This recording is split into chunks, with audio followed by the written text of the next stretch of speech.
Salut les gars et les filles, peut-être, qui regardent cette vidéo. Euh, donc là, je vais faire de la mécanique sur ma Nissan Président, immatriculée à mon nom. L'objectif de cette vidéo, c'est de désactiver, enfin de supprimer la suspension active. Donc là, c'est ça. Donc c'est des suspensions à ressort, mais en fait avec une assistance hydraulique qui permet de régler la hauteur de la voiture en temps normal. Là, par contre, ça fonctionne plus. Donc voilà, il faut remplacer les suspensions. Quel malheur, quel dommage. De toute façon, voilà, c'est ce qui serait arrivé dans tous les cas. Le truc, c'est que c'est pas une opération très simple parce que de base, si c'était de la suspension pneumatique, super simple, on coupe les tuyaux, on enlève la suspension, on met des combinés. Enfin, là, le problème, c'est que si je coupe les tuyaux, bah il y a de l'huile dedans en fait. Et le problème, c'est que l'huile, elle est poussée par la pompe hydraulique de la suspension active. Et cette pompe hydraulique, elle souffle fort l'huile. Et, euh, et du coup, je peux pas juste boucher les tuyaux parce que bah, sinon, il y a tout qui pèterait parce qu'il y aurait trop de pression dedans. Donc, la solution, c'est de faire un bypass pour que l'huile tourne en circuit fermé sans passer par les suspensions. Comme ça, après, je peux débrancher mes suspensions et les remplacer sans problème. Voilà, donc c'est le plan. Le truc, c'est que c'est pas facile. Donc, c'est une Nissan Président. Trouver de la documentation, c'est un peu compliqué. Des catalogues de pièces, des schémas techniques, il y en a, ça se trouve, à Mayama, voilà, on connaît. Par contre, trouver des tutos sur comment faire pour supprimer une suspension active, bon, voilà, en tout cas sur Nissan Président, j'avais pas trouvé. J'ai quand même réussi à avoir des infos grâce à certains forums, etc. Je m'aide aussi beaucoup de Gemini, hein, voilà, je le dis dès maintenant, mais c'est en partie grâce à l'IA que j'ai trouvé toutes les infos qu'il me fallait. Donc le plan, là, on va attaquer très vite, hein. Le plan, c'est de faire un bypass, en gros, sortie de pompe, au lieu d'aller dans le circuit de la suspension active, je vais envoyer ça vers un radiateur, aftermarket, parce que le radiateur d'origine, il est trop petit, et je voudrais pas qu'il y ait trop de pression à cet endroit-là, parce que je peux pas mettre des durées taux de pression directement sur ce radiateur. Bref, et puis aussi, donc après le radiateur, retour vers le réservoir. Donc c'est pareil, le réservoir, je ne peux pas brancher de la durée taux de pression. Donc l'idée c'est radiateur aftermarket, parce que comme ça il a un débit plus élevé et donc moins de pression que si c'était le radiateur d'origine. Donc radiateur d'origine, je montrerai après, mais qui est juste là. Donc l'idée c'est de faire un tuyau qui va de la pompe au radiateur aftermarket, puis du radiateur jusqu'au réservoir. Ça va, dit comme ça, c'est pas très compliqué. J'espère juste que j'ai les raccords tous à la bonne taille, parce que évidemment, j'ai rien démonté pour vérifier, à peu de choses près. Et ouais, parce que le problème, c'est que je vais passer le CT avec la voiture, et je pouvais pas le passer avec les combinés pour des raisons que j'expliquerai pas ici, parce que c'est pas le sujet. Mais du coup, l'idée c'est de faire un tutoriel sur Nissan Président, donc du coup ça marche aussi sur Infiniti Q45 G50, euh, pour supprimer la suspension active. Donc je vais d'abord commencer par expliquer comment ça fonctionne d'origine en deux spies, hein, voilà, je fais ça rapide. Bon, donc là on est sous la voiture, sous le moteur qui est juste là. Et là, on a notre pompe de suspension active qui est ici, et en fait qui est aussi la pompe de direction assistée. Bon voilà, d'ailleurs on voit que ça suinte un peu, hein. Bah, ça tombe bien, on va supprimer tout ça. Et donc cette pompe de suspension hydraulique, je peux pas juste la désactiver. Enfin si, en vrai, je pourrais démonter ma pompe et enlever les ailettes à l'intérieur qui mettent de la pression, mais j'avoue que je me sens pas trop de le faire. Je pense que c'est plus simple de faire un bypass, en tout cas pour le moment. Donc c'est ce que je vais faire.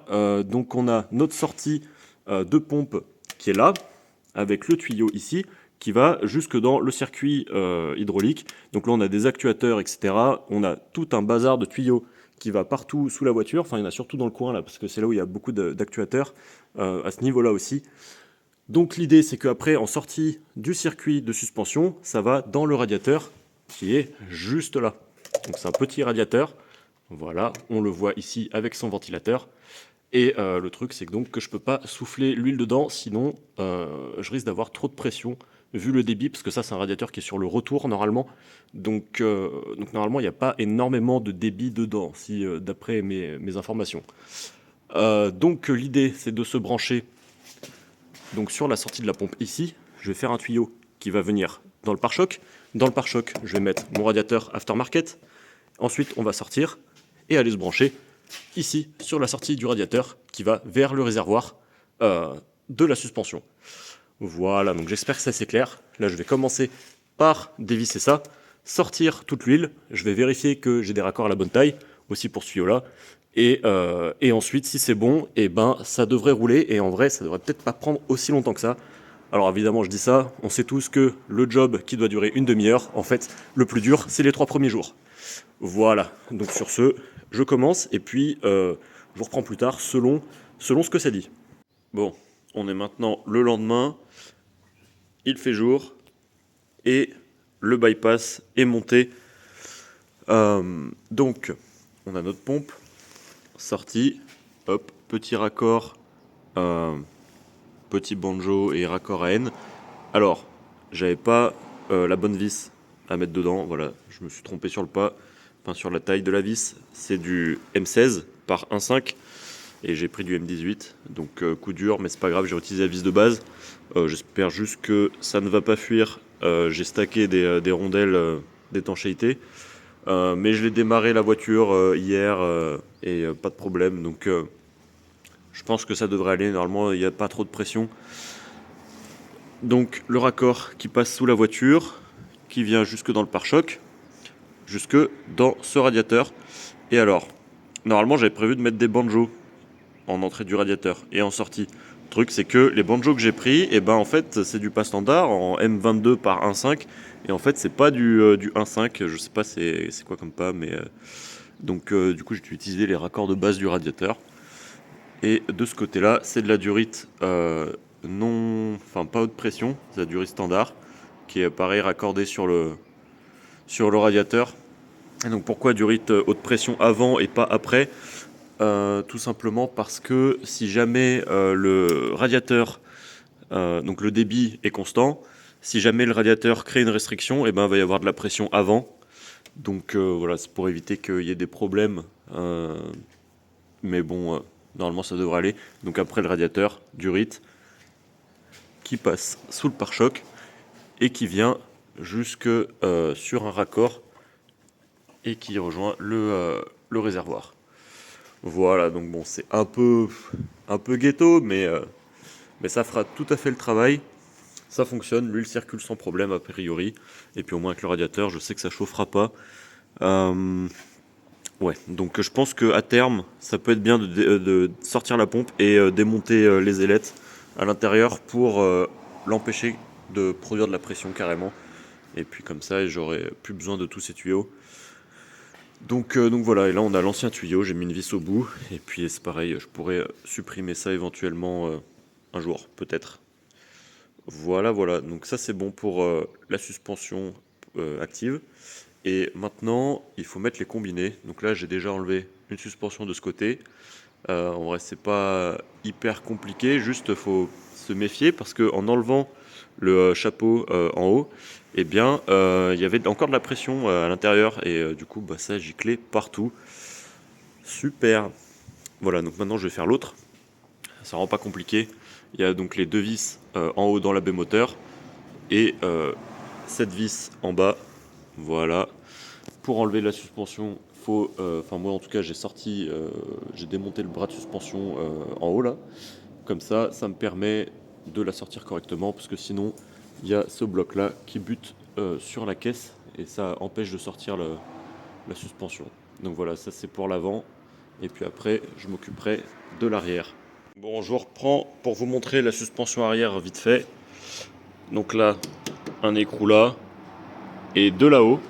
Et chance, ils sont pas derrière la banquette arrière, ils sont dans le coffre. Voilà, juste ici. Et là, on a le réservoir. Et d'ailleurs, la durite d'arrivée est là-haut, je sais pas laquelle est arrivée, laquelle est sortie, mais on a une durite là-haut pour la pression. Et on a également celle qui va ici. Donc là, toutes les durites qui vont aux suspensions. J'ai mis un écrou au bout, hop, et accroché, voilà, avec un riselant. Et ça n'embêtera plus personne. Et même pendant que j'y pense, voilà, ça peut être utile. Le calculateur de suspension, c'est celui-là, le bleu. Voilà, donc moi je l'ai juste débranché, j'ai pas de voyant, je sais pas si le voyant a été démonté du tableau de bord ou si c'est normal de pas avoir de voyant. Normalement il devrait y en avoir un je pense, donc voilà, en tout cas j'en ai pas. Donc ça c'est bien. Bon, la suite, comme vous pouvez le voir, les suspensions sont démontées, les 4. J'ai également démonté tous ces bras de suspension là, parce que je vais les monter en réglable, voilà. Donc on a les avant qui sont d'occasion parce qu'ils coûtent une fortune, et les arrières, la marque c'est Nagisa. De toute façon il n'y avait pas grand monde à part eux et TD-Men, sauf que TD-Men c'est beaucoup trop cher. Voilà, donc là j'ai enlevé le bras de carrossage, le tirant pour régler le para quoi. Et à l'avant, pareil, j'ai enlevé le bras de carrossage avant. Voilà, bras supérieur. Pareil de l'autre côté. Et donc maintenant, la prochaine étape, c'est monter les combinés. Voilà, donc là, c'est ça. Ils sont pareils d'occasion, c'était moins cher. Et la marque est inconnue, il n'y a pas de marque indiquée dessus. Voilà. Et pareil, le tarage des ressorts, aucune idée. Donc j'espère juste qu'ils sont assez costauds. En vrai, je pense, parce qu'en général, les gens qui montent ce genre de truc sur des présidents, c'est pas pour faire semblant. Donc on verra. On verra ce que ça donne. Là, je monte les combinés. Et puis, euh, et puis la suite après. Nous voici quelques temps plus tard devant la suspension avant avec un magnifique bras réglable, combiné, ressort doré, ça va plus bas. Alors, ils sont au max, hein, ils sont en butée là. Enfin, je les ai pas mis en butée, mais bref, ils sont au max quoi. Au niveau pré-contrainte, j'ai serré à la main aussi fort que je pouvais. Voilà, j'ai pas mis plus, je pense que ça sert à rien après. Puis c'est pour tester, hein. Après au pire je changerai ça. Et puis là c'est au minimum. Et à l'arrière, pareil là on est en butée au fond, enfin presque, sur les combinés. Là c'est le tirant pour régler le pincement. Et celui-là il est réglé n'importe comment là. J'ai remis un réglage, on va dire, milieu, et voilà, je sais pas trop. Et là, bras de carrossage, celui-là, je l'ai mis au maximum de ses capacités, donc on va voir ce que ça donne, mais je pense que ça devrait être pas trop mal. Voilà.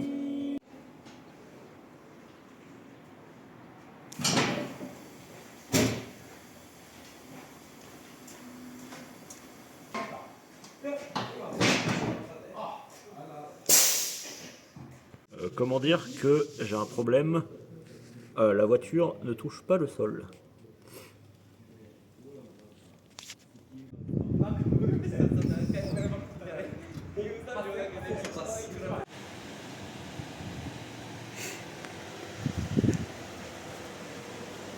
Ça fit au centimètre, au millimètre même. Ça fit à rien. À l'arrière, c'est tout juste. Et à l'avant, c'est pas si bas que ça. J'aurais préféré descendre un peu. Mais au moins, j'ai la place pour tourner. Et les suspensions sont giga dures. Donc ça veut dire que les combinés ont un bon tarage bien solide. Et ça, on aime. Bon, on se retrouve bien plus tard. Alors pour vous c'était immédiat, mais là en fait on est carrément plus tard parce que j'ai complètement oublié de filmer la suite et de faire un retour d'expérience ou quoi que ce soit. Donc là on est genre 2 semaines plus tard, j'ai fait quasiment 2000 km avec la voiture depuis qu'elle est sur les combinés. Et juste pour vous dire un peu ce que ça donne. Donc ce que j'avais fait de base, de régler la contrainte au maximum, la pré-contrainte à la main, c'était pas tant que ça, mais un peu trop quand même. Le ressenti était vachement rebondissant, on va dire. Donc ce que j'ai fait, c'est que j'ai remis la contrainte à un niveau, on va dire, normal, en tout cas à l'arrière, où j'ai juste mis la bague en contact avec le ressort, et c'est tout, pas de pré-contrainte. Et, et donc ce qui était beaucoup mieux après. Et je l'ai rehaussé aussi légèrement pour pouvoir passer un peu plus partout, parce que on est, enfin je suis en vacances là, et donc je voulais pouvoir passer partout, et j'ai bien fait. J'ai bien fait parce que je suis passé sur des routes où c'était un cauchemar presque. j'ai raclé des cailloux, des branches, des fois ça fait des bosses. Sur les routes japonaises, en vrai ça va, mais des fois c'est un vrai calvaire. Et à l'avant, c'était beaucoup trop haut. Donc ce que j'avais fait, c'est que j'avais descendu les bacs de préload, mais le ressort pouvait bouger, donc ce qui est pas fou. Donc ce que j'ai fait, c'est que en plus pour l'avant du coup était pas mal descendu, enfin pas mal, un peu, donc ce qui était plutôt bien en termes de fit. Mais le problème c'est que à l'avant droit, ben, ça a frotté de fou, mon garde-boue est complètement explosé et le faisceau a commencé à être touché aussi, donc bon voilà. Donc là ce que j'ai fait c'est que j'ai remis la pré-contrainte normale avec du coup une hauteur correcte on va dire, et c'est beaucoup mieux. Donc ce que je ferai à terme c'est que le faisceau je le mettrai derrière les ailes.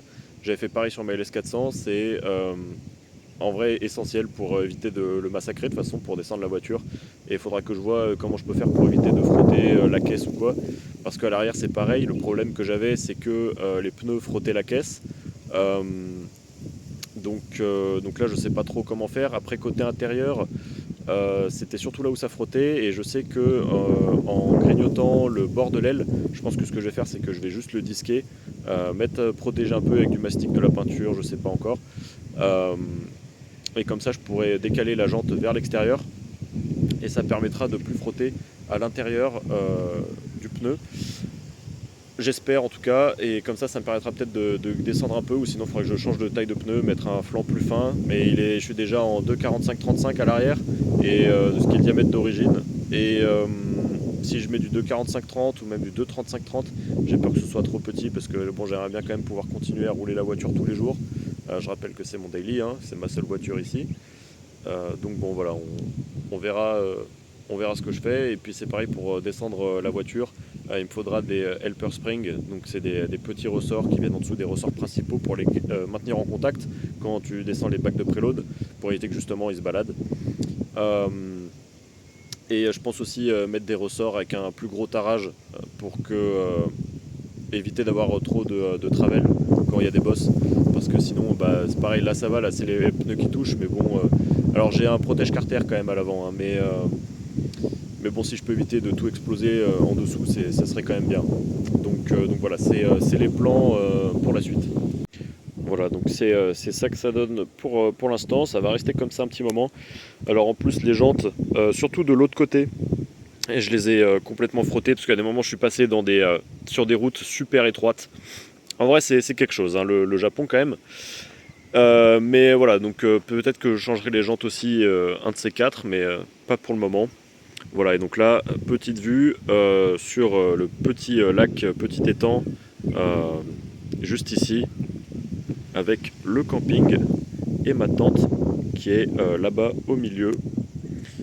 Voilà, voilà, je sais pas si ça vous intéresserait que je filme des trucs un peu plus random en mode vacances, mais bon, moi je me sens pas forcément de le faire. Je sais que ça pourrait être intéressant sur les rassos ou quoi. Là, j'étais allé à Osaka. En vrai, à des moments, on a rencontré un peu des gens, et voilà, mais il s'est rien passé de fou non plus. Mais j'ai pas le réflexe de filmer et tout. Je sais pas si ça serait intéressant.